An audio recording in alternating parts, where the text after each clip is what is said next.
Alright guys, welcome back to Urge. We are moving on in the subclass series here. We had a surprise bonus subclass thing that came out with the Runeterra D&D crossover thing that went on. So there's that.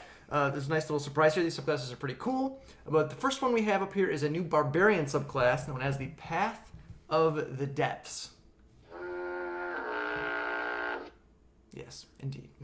So, if you're new to the channel or to the subclass series, what we're going to do is we're going to go through all of the abilities gained in the subclass, and then we're going to rate it based on its RP value, its combat value, and its overall class synergy, based on how the abilities gained in this particular subclass improve on the base class that is provided. Right.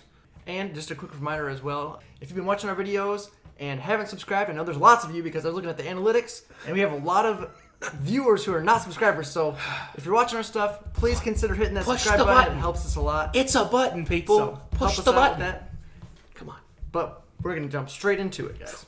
Level 3, we have Gift of the Drowned Ones. When you adopt this path, you gain a swimming speed equal to your walking speed and gain the ability to breathe underwater. So nice little RP sense here. There's definitely some things you could do later on, looking at some of the abilities you get. How breathing underwater could be very interesting on surprise, or like, I know people say there's no surprise rounds, but like the first round combat where, especially when you get your hook. Right. Yeah. We'll get there. We'll get there. Also at level 3, we have Dredge line. You manifest an extra appendage when you enter your rage. The weapon can appear as a kraken tentacle, a giant anchor, preternatural jaws, or something else based on your history. Fun words. Yeah, yikes.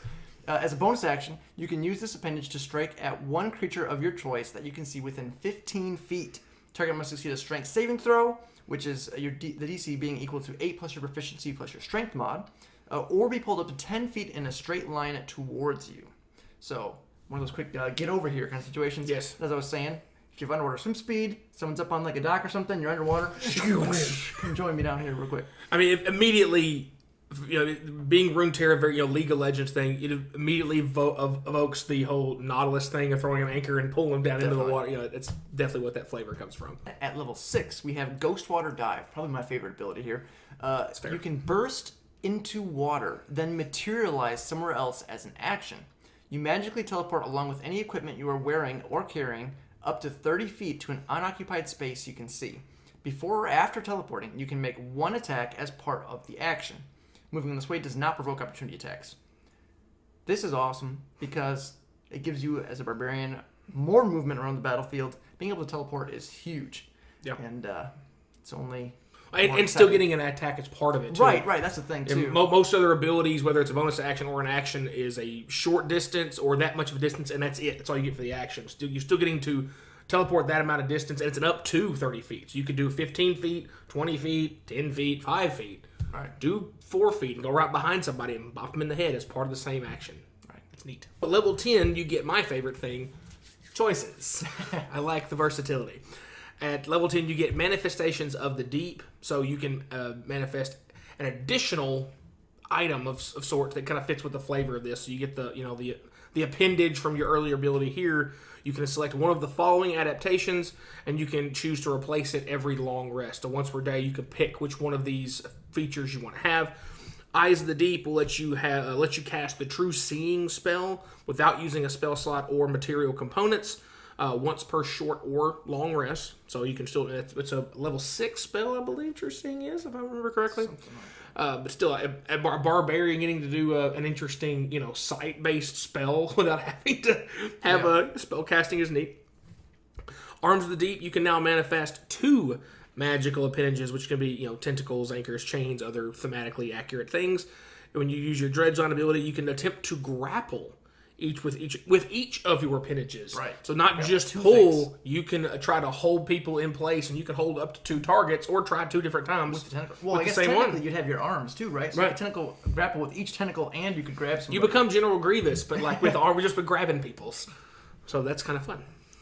You also have choice of Heart of the Deep. So as on your turn, you can use your bonus action to gain temporary hit points equal to 1d12 plus your barbarian level. So you get a hit die for barbarian plus your barbarian level and temporary hit points.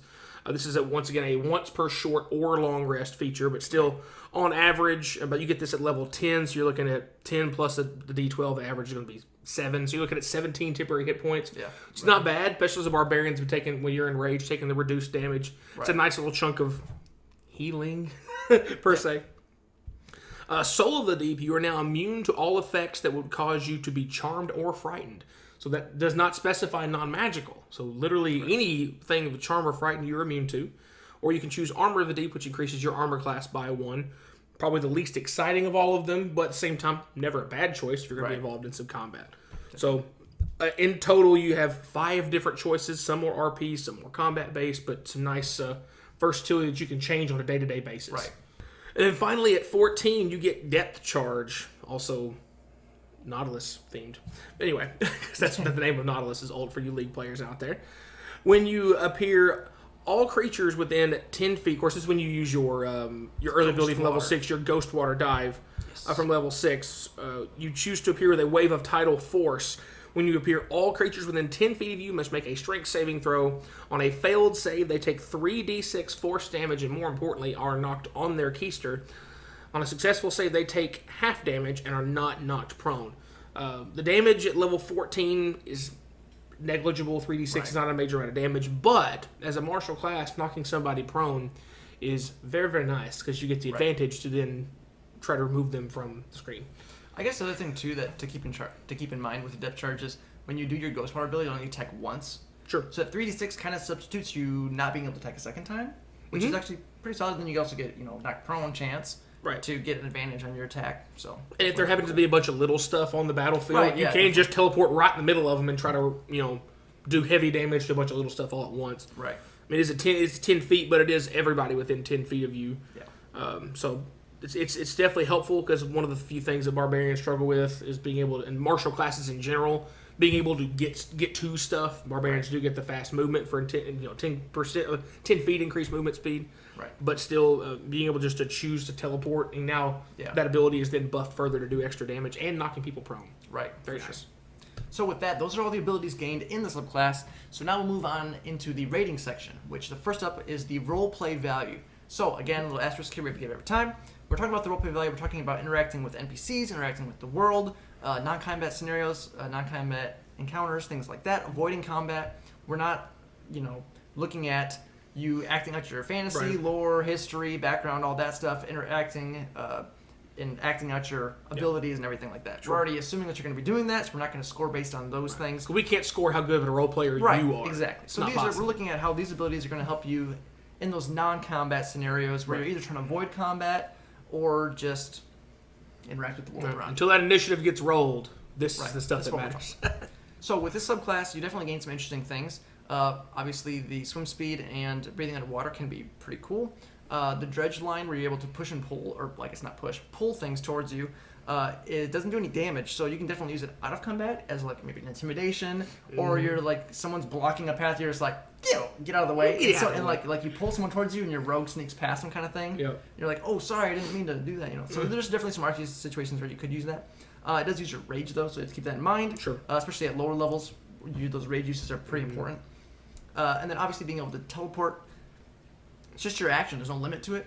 So you can teleport, 30 feet to an occupied space you can see. That can definitely help, especially when you're talking about long jumping or high jumping, getting up on things or across to different places. Definitely can come into place in RP settings for sure. Sure. The whole parkour situations. That's right.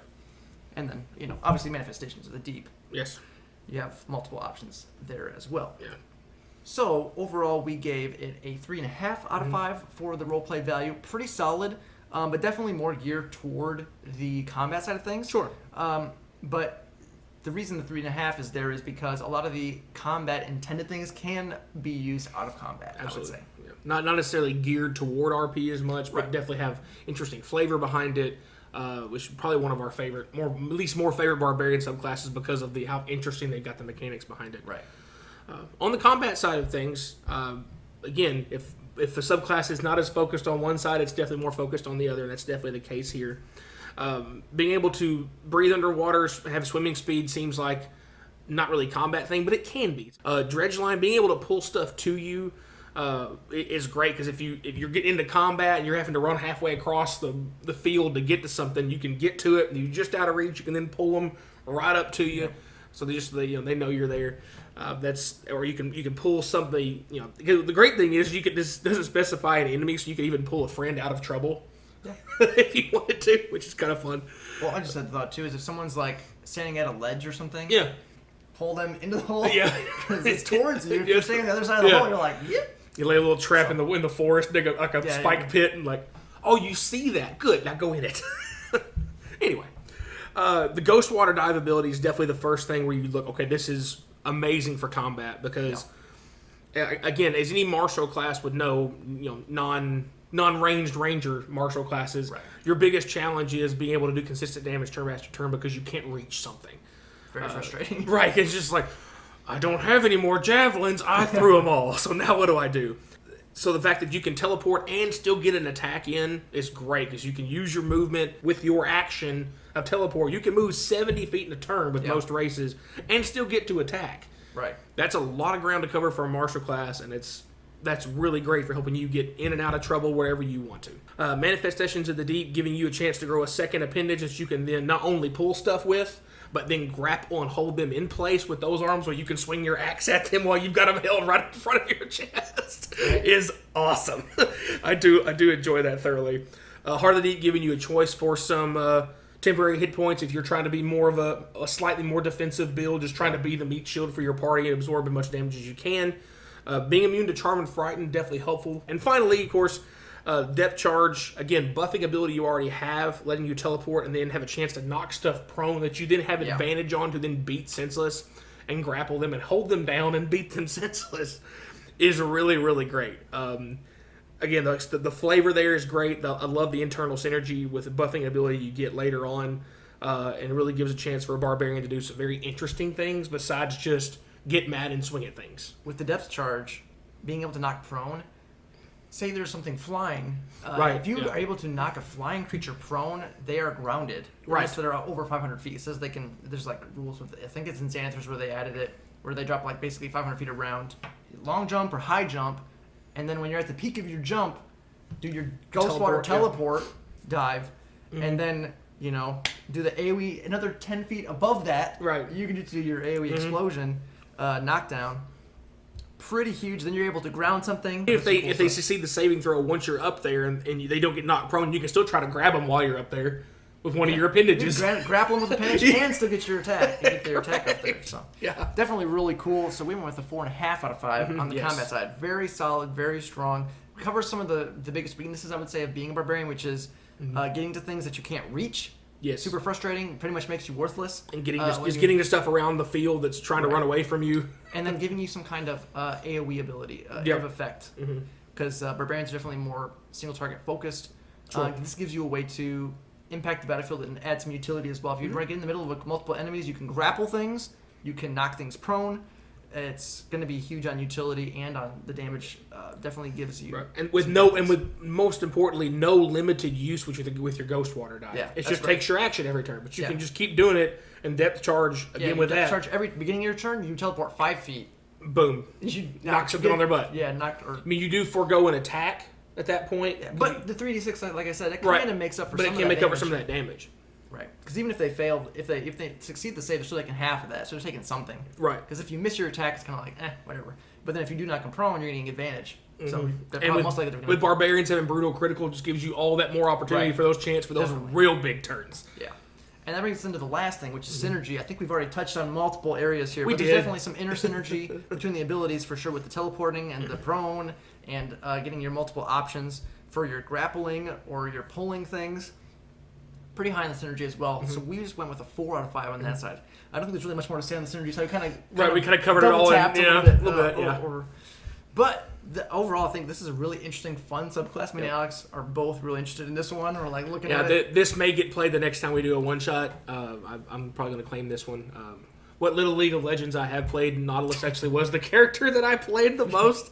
Well, guys, that's going to wrap it up for this one. If you enjoyed the video, please remember to like, subscribe, hit the bell notifications so when new videos come out. If you've been watching our videos and you haven't subscribed, push the button! Consider hitting that button. It helps us out a ton. Push the button. So always appreciate all those subs and likes and shares. Love it, guys. Thank you. You guys are awesome. We've been going a lot here recently. But if you have anything you want to see from us, let us know in the comments down below. If you played as a barbarian with a barbarian, always love to hear your stories. Let us know. And as always, guys, thanks for watching.